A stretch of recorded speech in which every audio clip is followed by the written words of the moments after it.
the Lego Batman movie was announced, we were unsure if Weeby could replicate the success, hilarious jokes, and catchy tunes of 2014's Lego Movie. And boy, am I glad to be wrong.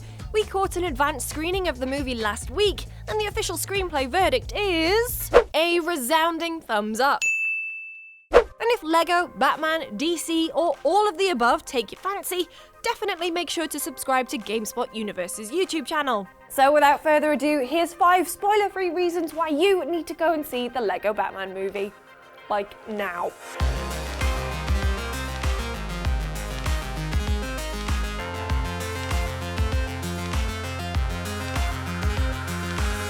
Were you looking at the old family pictures again? No, I wasn't. Sir, I've seen you go through similar phases in 2016 and 2012 and 2008 and 2005 and 1997 and 1995 and 1992 and 1989 and that weird one in 1966. I have aged phenomenally. Batman is usually a very serious character with a very serious backstory and a very serious job to do in Gotham City. But the LEGO video games, the animated cartoon series, and of course Adam West have shown that there's a light side to the Dark Knight. Which is why it's awesome to see his latest big screen portrayal poke some fun at the Bat franchise. Fed up of Batman's brooding solitary ways? Don't worry, he's got surrogate dad Alfred to call him out on that. Noticed how Commissioner Gordon's greatest feat isn't cleaning up the streets of Gotham, but pressing a button to get someone else to do his dirty work? Yep, that's royally ripped into as well. Basically, all the Bat tropes from all the Bat tales over the years get referenced or taken the mickey out of in one way or another. And if you're a Bat fan, there's plenty of obscure references and pops at Seagrave villains to tickle your funny bone. Master Bruce, your greatest fear is... Snakes? No. Clowns? No. It's being a part of a family again. At this point, everyone on Earth knows what the dealio is with Batman. Bruce Wayne's parents get killed by Joe Chill, he gets real salty, and then becomes a crime-fighting vigilante. I'm Batman.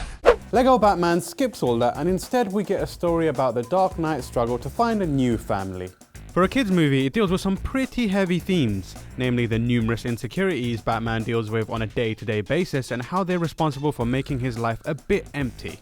Like all Dark Knight stories, Lego Batman is very introspective and picks at the hero's damaged persona to lay bare his faults, and in doing so shows how Batman is more than just the cold, calculating Caped Crusader.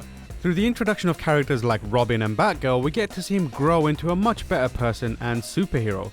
Of course, he fights this growth every step of the way because he's Batman, and Batman works alone.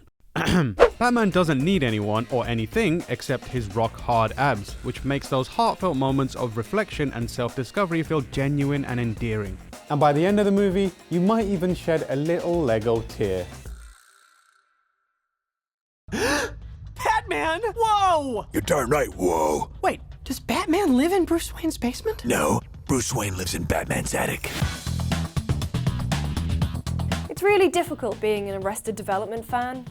It was difficult back when the show first aired on Fox, due to the network's determination to give it the worst possible time slot and penchant to cut the number of episodes in each season. It was even more difficult when Netflix brought the show back because we all raised our hopes, only to have them dashed quite spectacularly by a rambling mess of a season where none of the actors were actually able to film together. Hello, darkness, my old friend. I've come to talk with. But the good news for my fellow Never Nudes is that the Lego Batman movie is essentially a Job and George Michael spin-off. And I'm not just going off the fact that it's the same 2 actors. Up front and centre, you've got the self-absorbed playboy bachelor Batman and his sidekick, the timid, eager-to-please Robin. The Lego Batman movie is written by folks who worked on American Dad and Community, naughties comedies that took a hefty dose of inspiration from everyone's favourite wealthy family who lost everything. It's packed full of recurring gags, outlandish characters, and self-aware humour. So while we blew ourselves waiting for Arrested Development Season 5, I can totally recommend the Lego Batman movie for a heavy dose of similar comedy. What are you doing? I'm trying to give you a big old hug. Thought you were attacking me. Introducing the worst villains in the history of the universe. The Riddler! Catwoman. Penguin. Gentleman Ghost. Calendar Man. And the Condiment King. Are you making some of those up? Nope, they're all real. Lego Batman has the best lineup of villains of any Batman movie released so far. Come at me. If you've seen the trailers, you'll know it has Joker, Harley Quinn, Bane, Clayface, Catwoman, and a whole bunch of others.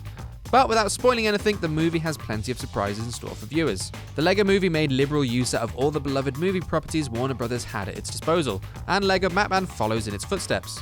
But the movie extends beyond the Batverse to draw in some other iconic troublemakers as well. On top of that, the people playing the villains in LEGO Batman are a fanboy or girl's dream.